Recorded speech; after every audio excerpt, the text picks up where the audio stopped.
I'm most scared right now because the building really got bombed. Last night, the noise is extremely loud. It makes my scalp tingle. Transportation in Iran has collapsed. People are in a panic, and the internet is down. That makes evacuation even harder. The biggest problem is that we don't have any way to get out, even if we want to leave by land. There are no vehicles here that can take us to Iran's borders. So far, the first group of evacuees has safely reached the American border. The second group is already on the way. As for us, we're a bit worried too, but this is our duty. As the military conflict between Israel and Iran continues to escalate, both sides have suffered heavy losses. Over 3,200 people have been killed or injured, and the land is devastated. In this urgent situation, many countries are launching emergency evacuations to protect their citizens, but China's response has been disappointing. When the bombings began, the Chinese embassy in Iran initially told citizens to shelter in place. It wasn't until June 17th that they started organizing bus evacuations from Tehran to Turkmenistan. Thank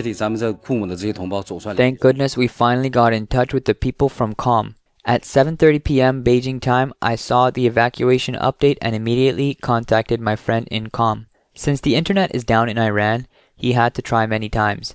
Eventually, he managed to call a Chinese mobile number and reached our people there.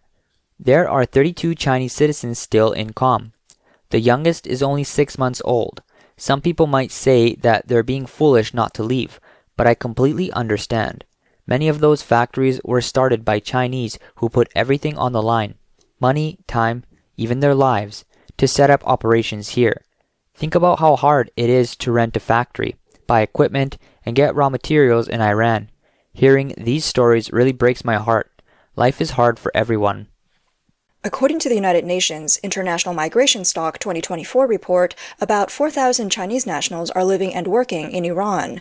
Most are engineers working for Chinese companies in the oil industry, mainly based in and around Tehran.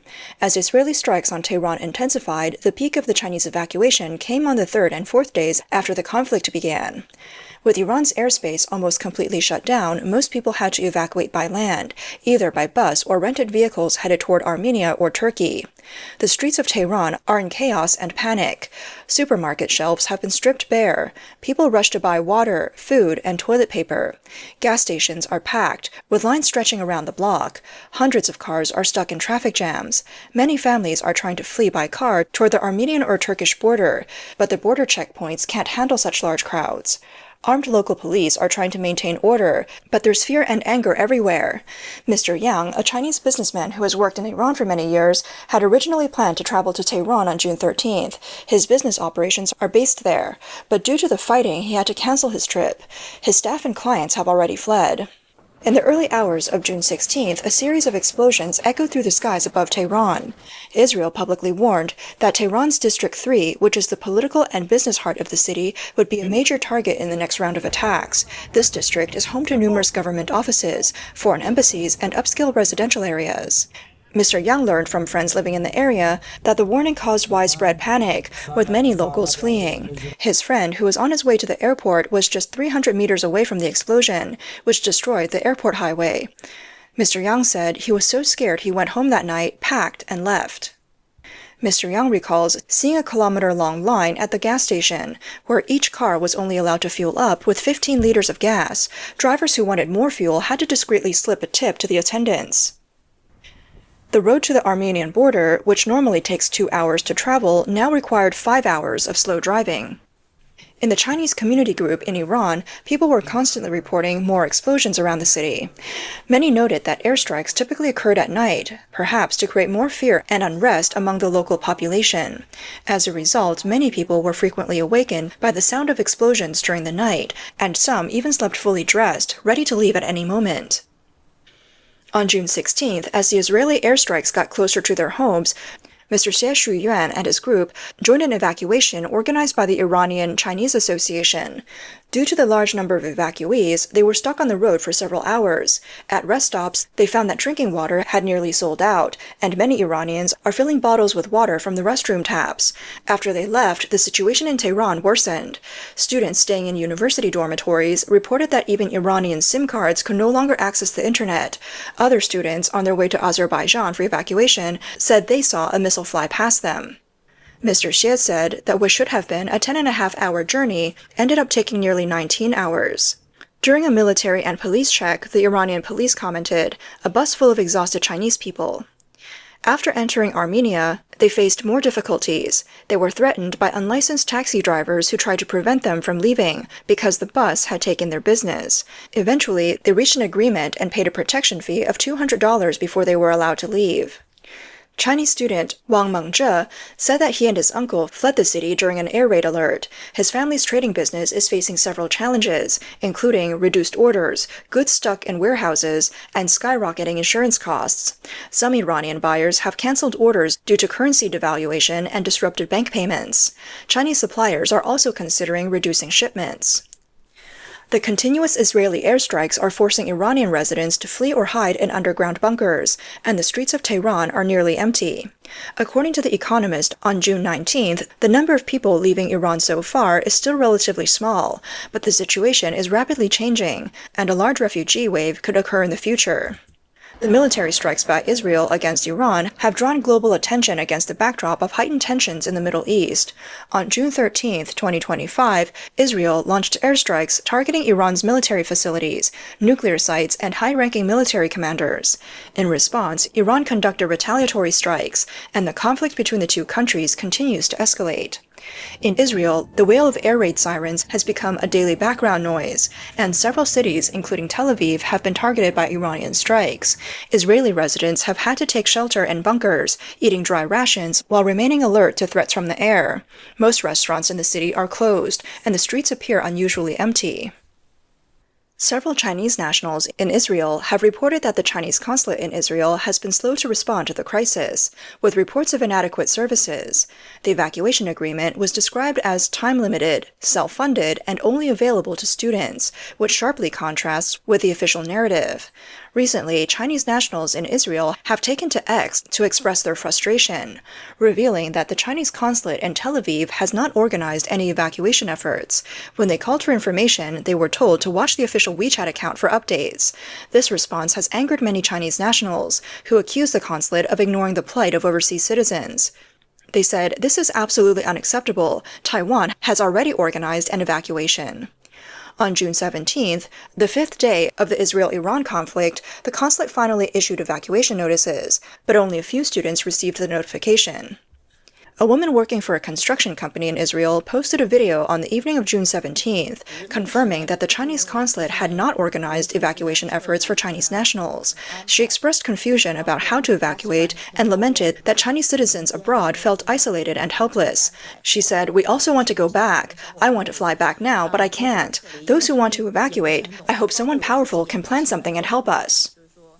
On the evening of June 18th, the same woman posted another video, saying that her company has informed employees that they would resume work on June 19th. She originally wanted to evacuate but couldn't. Instead, she had to work. She seemed puzzled, mentioning that some Chinese netizens claimed Iran would launch a nuclear strike on Israel, yet the situation in Israel seemed relatively calm, with businesses reopening. She wasn't sure which information was accurate. Another Chinese worker in Israel posted a video saying that the evacuation situation left them in a dilemma. Let's see after June 30th. We have too much money tied up here, over 100,000 yuan. I'm from Taiwan, and I haven't been paid for the last 2 months. It's 40,000 yuan a month, so that's 80,000 yuan. The airport tax refund is over 70,000 yuan. If I evacuate, I would lose 150,000 or 160,000 yuan.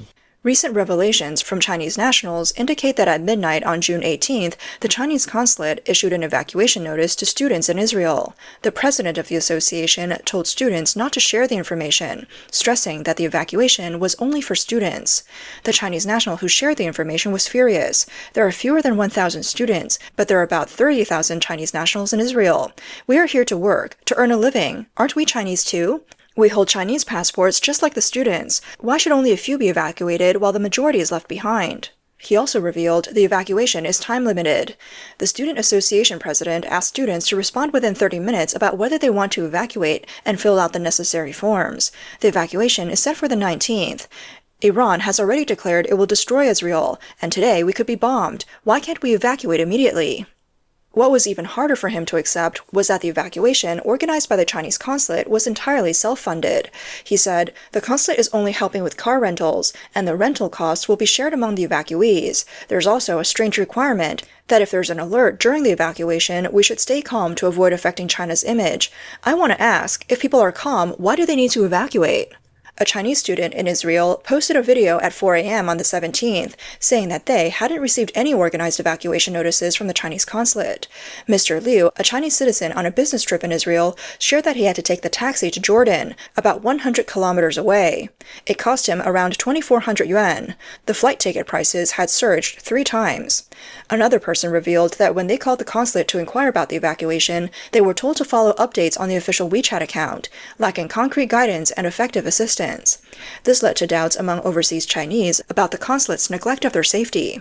According to information shared within a Chinese student group of 292 people, after students expressed their evacuation concerns to the embassy's education office, they were warned or even threatened into silence. One student stated, "Only after going abroad did I realize that the wolf warrior narrative is the biggest lie." Some students believe that the Chinese government failed to fulfill its responsibility. In contrast, Taiwan's evacuation efforts in Israel received praise from overseas Taiwanese. Several Taiwanese citizens shared on social media that after the conflict broke out, Taiwan's office in Israel quickly contacted Taiwanese citizens, checked their safety status, and arranged dedicated cars to help them evacuate to the Jordanian border. One Taiwanese netizen said, "Since the war began, Taiwan's diplomats have continued to care for us and even arranged cars to assist in our departure." In comparison, Chinese friends reported that the Chinese consulate only suggested they travel to the Jordan border on their own, without providing much practical help. As the conflict between Israel and Iran has intensified over the past few days, rumors have circulated that China has sent 3 mysterious cargo planes to Tehran, drawing international attention.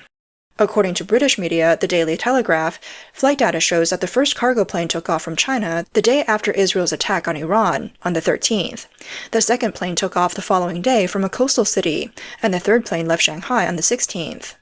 All 3 planes flew westward over northern China, passing through Kazakhstan, Uzbekistan, and Turkmenistan.